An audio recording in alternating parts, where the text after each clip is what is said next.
नमस्कार दोस्तों, स्वागत है आप लोगों का मेरे YouTube चैनल में। और आज मैं बात करने वाली हूँ कि क्या हमारा कंट्री सच में एक लोकतांत्रिक देश है? Is India a democratic country और नॉट? क्योंकि हमारी कंट्री को पूरे वर्ल्ड में एक लोकतांत्रिक देश के रूप में जाना जाता है, लेकिन यही सवाल हमारे देश का सबसे बड़ा सवाल बन के रह चुका है कि क्या हमारा भारत सच में एक लोकतांत्रिक देश है? आज की इस वीडियो में हम एक बहुत ही महत्वपूर्ण सवाल पर बात करेंगे। क्या हमारी राजनीति सच में जनता के लिए है या फिर सिर्फ नेताओं के फायदे का खेल बनकर रह गई है? वीडियो को आखिर तक जरूर देखिए, क्योंकि जो बातें आज हम बताने वाले हैं वो आमतौर पर टीवी पर नहीं बताई जाती। भारत की राजनीति में हम लोगों की जगह कहाँ है? हम लोग कहाँ हैं? क्योंकि इंडिया एक लोकतांत्रिक देश है। लोकतांत्रिक का मतलब होता है कि for the people, by the people end of the people, जनता के लिए, जनता का और जनता के द्वारा। लेकिन क्या हमारे देश में इस रूल को फॉलो किया जा रहा है? इस डेफिनेशन को सही से डिफाइन किया जा रहा है? जी नहीं। भारत दुनिया का सबसे बड़ा लोकतांत्रिक देश है, लेकिन सवाल यह है कि क्या जनता की समस्याएं सुनी जाती है? क्या विकास कागज से निकलकर जमीन पर आता है?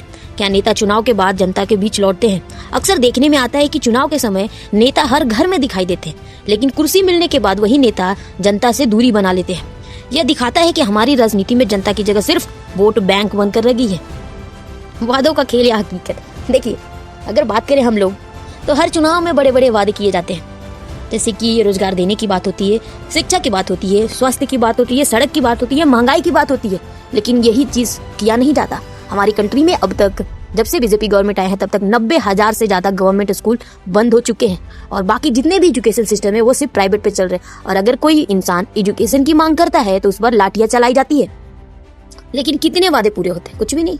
हम लोग वोट दे देते हैं कि हमें शिक्षा मिलेगा, रोजगार मिलेगा, स्वास्थ्य मिलेगा, लेकिन ये कुछ भी नहीं मिलता। यहाँ कागजों में पुल, सड़कें और योजनाएं बन जाती है, लेकिन जमीन पर दिखाई ही नहीं देती। अगर आपको दिख भी गई तो साल भर से ज्यादा वो टिक नहीं सकती। कभी पुल टूट जाता है, तो कभी चलते चलते ट्रेन एक्सीडेंट हो जाता है, कभी ट्रक गिर जाता है, कहीं सड़क टूटी मिलती है, कहीं अस्पताल में डॉक्टर नहीं, कहीं स्कूल में शिक्षक नहीं, कहीं पानी की टंकी सिर्फ तस्वीर में दिखती है।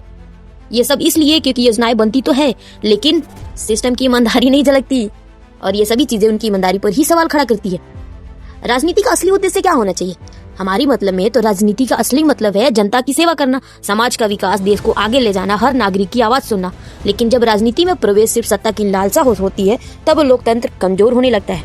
आज भारत को जरूरत है साफ नीयत वाले नेताओं की, फैसले लेने में पारदर्शिता की, जनता की सीधी भागीदारी की, जवाबदेही की, संस्कृति की। लेकिन हमारे पास शक्ति है, वोट की शक्ति, लेकिन फिर भी हम अपना वोट सही नेता को देते ही नहीं है।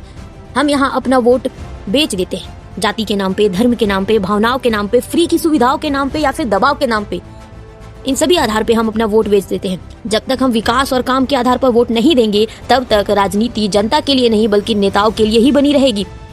एक बात याद रखिएगा आप लोग, बदलाव अचानक नहीं आता, बट बदलाव की शुरुआत जागरूकता से होती है। जिस भी इंसान को आप वोट देने जा रहे हैं उनसे सवाल पूछिए, नेताओं का रिपोर्ट कार्ड देखिए, योजनाओं का सच जानिए, गलत को गलत कहने की हिम्मत रखिए, और सबसे महत्वपूर्ण चीज, वोट सोच समझ कर दीजिए। जब जनता जागरूक होगी तब नेता भी जिम्मेदार बनेंगे। अगर आपको लगता है कि राजनीति को जनता की आवाज सुननी चाहिए, अगर आपको लगता है कि सच्चाई सामने आनी चाहिए, अगर आपको लगता है कि हमारा भारत देश अब लोकतांत्रिक देश नहीं रह गया, तो आवाज उठाइए। इस वीडियो को लाइक, शेयर और कमेंट जरूर कीजिए, क्योंकि हम यहाँ पे ऐसे ही कंटेंट लाते रहेंगे। और वीडियो देखने के लिए मेरे इस यूट्यूब चैनल को सब्सक्राइब कर दीजिए। मिलेंगे आपसे नेक्स्ट वीडियो में और नेक्स्ट टॉपिक के साथ। तब तक के लिए जय हिंद, जय भारत।